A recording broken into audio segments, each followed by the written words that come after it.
राजस्थान के कृषि मंत्री किरोड़ी लाल मीणा ने नकली और मिलावटी सामान बेचने वाले माफियाओं के खिलाफ अपनी मुहिम और तेज कर दी है। नकली खाद के खिलाफ पिछले महीने अजमेर के किशनगढ़ में 12 जगहों पर छापेमारी के बाद अब मीणा ने नकली बीज माफियाओं पर नकेल कसना शुरू कर दिया है। राजस्थान के कृषि मंत्री किरोड़ी लाल मीणा ने श्रीगंगानगर में 3 जगह छापेमारी की, जिनमें शंकर सीड्स, शक्ति सीड्स और हार्वेस्टर फूड पर छापेमारी की गई।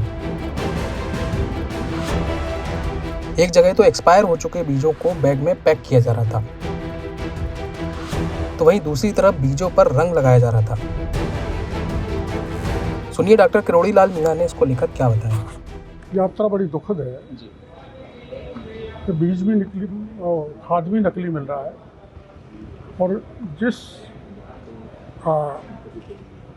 भी किसी कंपनी का बीज वो खाद मांगो वही मिल जाता है। वो एक पक्ष दूसरा है जो उधर चल रहा है, इधर भी कुछ गोरख धंधा है थोड़ा थोड़ा। लेकिन हमको एक जानकारी मिली कि गंगानगर और हनुमानगढ़ में वर्षों से नकली बीज भी बेचा जा रहा है। मैंने कोई बीज तो नकली हो नहीं सकता, लेकिन अब हमें यह पता लगा है कि सारा का सारा बीज नकली है। उसकी एक स्टेज होती है, फाउंडेशन बीज तैयार होता है, मतलब न्यूक्लियर।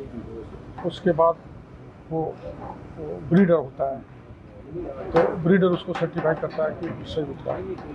उसके बाद जो है उसकी थर्ड स्टेज जाती है, जिसमें उसकी टेस्टिंग होती है। ना तो टेस्टिंग हुई, ना काउंटिंग हुई, ना फिजिकल वेरिफिकेशन हुआ, और ये सीधा मंडी से खरीदा हुआ बीज है, और इसकी हल्की फुल्की ग्रेडिंग करके ये सर्टिफाइड बीज के रूप में इसमें बेच देंगे। तो सर्टिफाइड बीज को तो 3 महीना तो एक, क्यों भाई, सर्टिफाइड बीज के लिए 3 साल तो एक लगता है। सर्टिफिकेशन थोड़ा प्रक्रिया देख लो आप, तो आप रहने दो, वो कहाँ गए? हाँ नहीं, वो नहीं, वो मेरे साथ आए थे, वो बनवारी,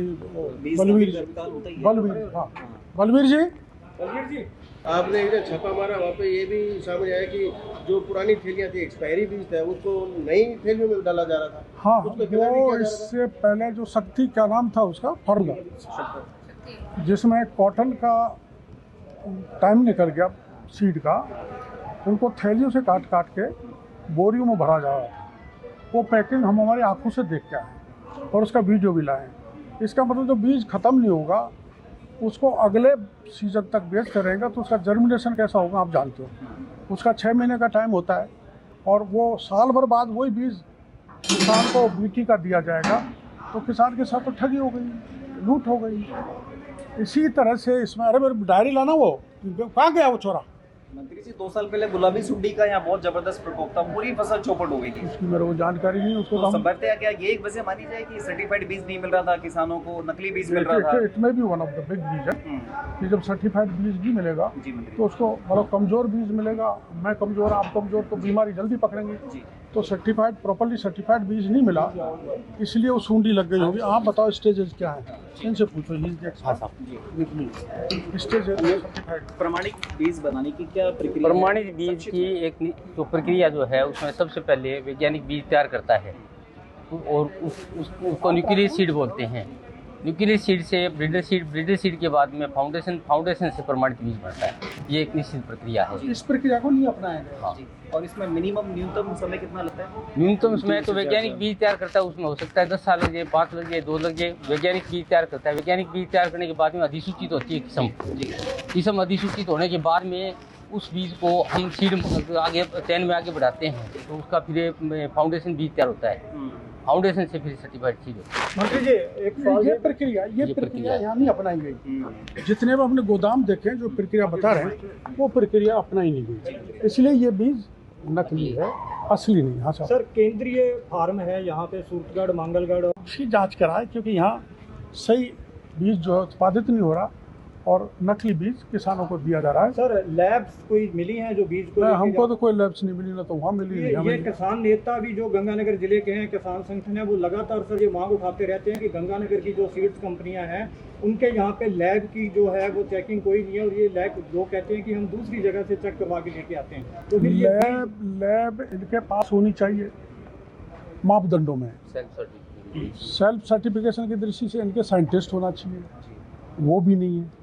और ये धोखा दे रहे हैं कि हम बाहर से इसको सर्टिफाई करा के लाते हैं तो इनके पास एक भी कागज़ नहीं है। हम पूछ रहे हैं बता दो क्या आपने कहीं से सर्टिफाई करवाया था, तो पूरा बीज कंड में किसान के काम का नहीं है। इसके लिए मैं मेरी तरफ से माफ़ी चाहता हूँ कि 1.25 साल बाद हमको देर लग गई, टाइम लग गई। 20 से 25 कंपनियां हैं गंगानगर में सीड्स की, सभी चेक हो मेरी जानकारी में आया 22 है, सबको चेक करेंगे। अब क्या होगा मंत्री जी आगे लगा तो? एक तो हम जांच कराएंगे, एक जहाँ भी डाउट है उनको सीज करेंगे और लैब टेस्टिंग होगी और फिर जो भी दोषी पाया जाएगा, वेदर इज व्यापारी और प्रोड्यूसर और हमारा अधिकारी, उनके खिलाफ सख्त कार्रवाई करेंगे और क्या सुधार कर सकते हैं उन नीतियों में बदलाव। अगर ये वीडियो आपको पसंद आया है तो इसे लाइक ज़रूर करें। अगर चैनल अभी तक सब्सक्राइब नहीं किया है तो कर लें और नोटिफिकेशन पाने के लिए बेल आइकन भी दबा दें।